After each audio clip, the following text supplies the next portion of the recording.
ساری عبادتوں میں سب سے بڑھ کر جو ذکر کیا جاتا ہے وہ درود پاک ہے۔ یاد رکھ لیں، صرف جو درود پاک زبان ہلا کے پڑھتا ہے نا، تسبیح کا دانہ گراتا ہے یا نہیں گراتا، لب ہلاتا ہے مگر پڑھتا ہے الفاظ درود پاک کے، اس کا بھی قبول ہوتا ہے۔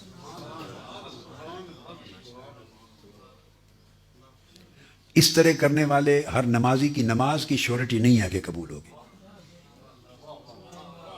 کہ جو کھڑا ہو گیا مصلی پر لب ہلا کے پڑھ رہا ہے، معلوم نہیں قبول ہو، اللہ کی مرضی۔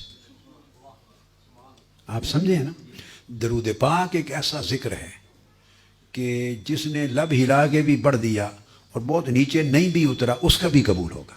آپ کو اس کا راز سمجھ میں آیا ہے یا ہے؟ ہاتھ کھڑا کریں جس کو اس کا راز معلوم ہے۔ زیادہ کو معلوم نہیں ہے، میں ان کو بتاتا ہوں۔ پھر میں نے کہا صرف لب ہلائے اور درود پاک کے کلمات پڑھے، کیا؟ اور وہ من میں اتنا نہیں بھی گیا، لبوں سے پڑھ دیا، تو میں نے کہا وہ بھی قبول ہوگا۔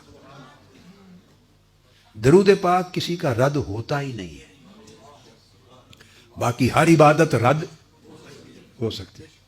یعنی کوئی حج کرے تو وہ نہیں کہہ سکتا کہ قطعی طور پہ میرا حج قبول ہے، عمرہ کرے نہیں کہہ سکتا کہ قطعی طور پہ عمرہ، روزہ رکھے، نماز پڑھے، خیرات کرے، صدقہ دے، زکوٰۃ دے، قطعی طور پہ کوئی گارنٹی نہیں دے سکتا کہ میرا یہ عمل قبول ہے۔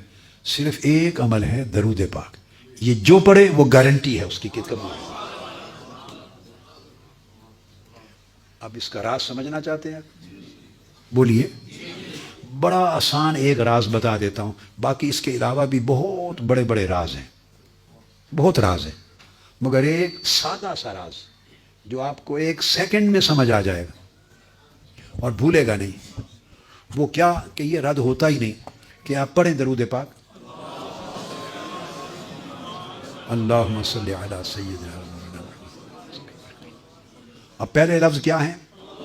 پھر اونچی آواز سے پڑھیں، صلی علی سیدنا و مولانا محمد۔ یہ درود پاک شروع ہوتا ہے کہ اے اللہ تو ہمارے آقا و مولا حضرت محمد پہ درود پڑھ۔ یہ درود پاک کہ پہلے الفاظ کیا ہیں؟ اللہم، اے اللہ۔ آپ یہ نہیں کہتے کہ میں درود پڑھتا ہوں، کیا؟